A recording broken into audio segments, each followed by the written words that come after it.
Alright, g'day, hi and welcome. Day 6. I know, it's taking me a little longer to get on the road. 2 days overdue for a motorcycle ride. But I got getting everything back together. I got the fuel rail back on. I'll just show you where I'm at. I'll get to the airbox in a second. So I got all that stuff back on there. That's my fuel rail, all the injectors, everything like that. Cleaned out. Hopefully everything's going to work when I put it back together. IACV valve is in. Just have to cover this up. It won't be up and running today, but it should be up and running tomorrow. But first we're going to have a look at the airbox, because I got something interesting going on in the airbox. First off, I think I swallowed a butterfly or something, because there's like bug butterfly particles in there. He didn't make it. It might have been a wasp. It might have been a butterfly. I don't know what it was. Either butterfly or wasp anyway. So I got to blow that out again. I did it already. This airbox takes and I guess it's a number 20 Torx, so it's not a normal screwdriver stuff. It has to be Torx. I don't know why people use stuff like that, but anyway. So let's look at this airbox. Now I got something interesting on this airbox, and I don't know what it's telling me, but on, I guess, which way are we going here? We're going cylinder number 2. I don't know if the light's going to catch it. Here we go. But you could see that there's a whole bunch of oil around the second port. All these ports down here go to, and it's clearly oil, so I don't know what that's telling me. Maybe I have a bigger problem. You see there's a whole bunch of mess of oil. I'll get inside here, trying not to wreck my camera. This is what it's like inside the life of a airbox. Let's see what gives me the best light. I guess that gives me the best light there. So you can see straight down there's some sort of an oil, and it's clearly, the other ports are dry, it's clearly on number 2. So I don't know if oil's getting past a spark plug, like what that is. I don't know, like how that, hopefully it doesn't mean something bad. You can see the sensor in there. You can see the rest of the airbox. Yeah, it's dirty in there. I'm going to clean the whole airbox out. It's not just, you shouldn't just do the filter, you should do everything. So clean all the ports. I don't think you have to completely disassemble it. Maybe in the fall I'll do it, but it's 2 halves. So, but yeah, this port right here, a lot of oil there. But yet my spark plug wasn't soaked, so I don't know. I don't know, and it who knows? Maybe it was something. Maybe it was nothing. Maybe it's way the. Oh, I know what it is. I know exactly what it is. This port right here. Yeah, this port exactly. This port right here goes to my engine crankcase breather, so it shoots whatever oil burps back up there, ends up in cylinder number 2. Okay, so it's nothing serious. It's just that this is the IACV valve port. This port here on the ends, I want to talk about that. Like I said, there's some parts missing off my bike. I'll just put it back down here so you can see it. But I'll show you what I'm talking about. Okay, so I got that one's clogged. That's good. Crankcase breather port. This here is the IACV valve port. This here is like a drain on both sides, okay, which doesn't make any sense. Why? Because you have this filter here that basically, I'm going to clean out this box, so any dirt that's rumbling around on that side, any dirt on that side, you definitely want it out of there.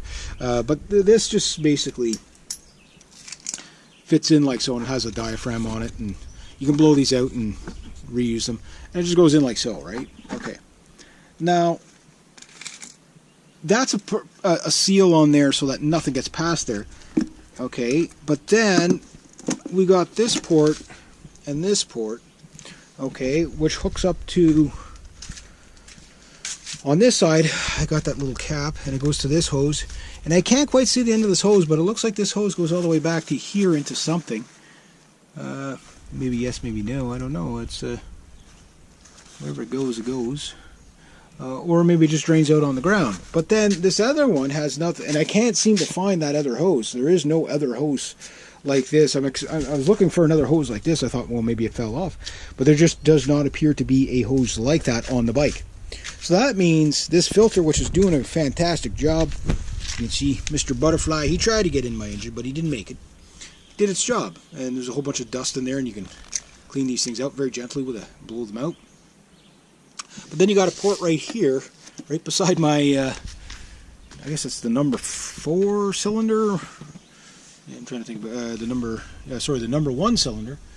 And it's wide open. I mean, you hit a gravel road or a dirt road, yeah, that cylinder's right there. That's going to be sucking that in. So I got to get a clamp or something on that, and maybe a little piece of fabric. I must be just missing the other one, but that's definitely something. This is why I like taking my bike apart and seeing what I have to work with. Who knows where it would have went? Maybe someone just forgot to put it back on. It could be a whole plethora of reasons why that one's missing. But it's just it's definitely something. Right now there's a lot of sand on this side because I moved it around and it dumped in.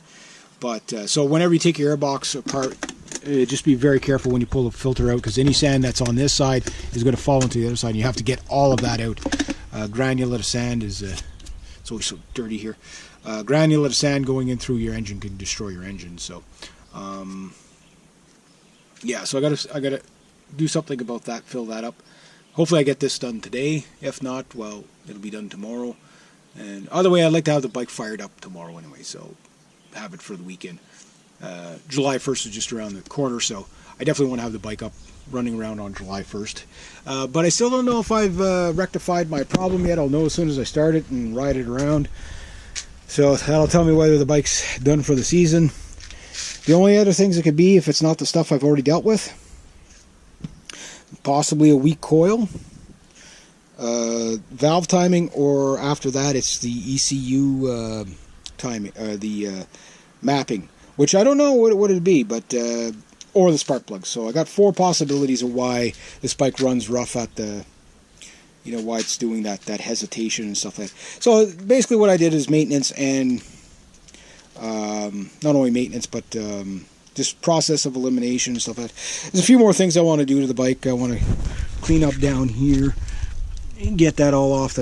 Seems like right at the shifter there's a lot of oil residue coming out of there. It's not like leaking like a sieve, but it's just builds up and gets gunked. So clean up the bike as much as I can. The more the merrier. Let me put my key over here so I don't lose it or break it off accidentally. So I'll put that there. But I should have the bike up and running tomorrow. I am gonna maybe give the tank a once over, polish it up really nice. Try not to scratch it a second time. That really sucked. I didn't scratch it bad, but it's still. Yeah, nobody wants scratches on their bike. So I'm gonna clean out the airbox, maybe install that today, and then after that it's just put the fuel tank back on and the fairings, hook up the signal lights, and fire it up. Oh, put gas in it, of course. That always works. All right, so yeah, there we go. So the next time I pull the bike apart, hopefully it's not for at least till the end of the season. But well, I'm probably going to have to, because I think my main culprit is going to be bad spark plugs or weak spark plugs. So hopefully that's all that's wrong with the bike. If I change the spark plugs and the bike's not running any better, then I got another problem. So yeah, that could pull the bike off the road for the season. I don't know, but I hate the downtime, but I don't want to destroy the machine either. If it's, maybe it's just a tuning problem. Maybe my cam chains, jumped a tooth or something like that. Could be anything like that. Things happen. So I didn't time the engine this time around, but I'm going to put it back together, see if what I did remedied the problem or made it worse. Maybe it made it worse. I don't know. It's one of those things that you don't want the problem to get too bad, but it could be one of those problems too. If it's a valve that's maybe got a weak valve spring, and maybe possibly not only a weak valve spring, but maybe the valve was bent, something like that. It's a mechanical problem that you're going to have to machine away, and that's going to cost a lot of money. So do you ride it till it dies, or do you fix it, whatever.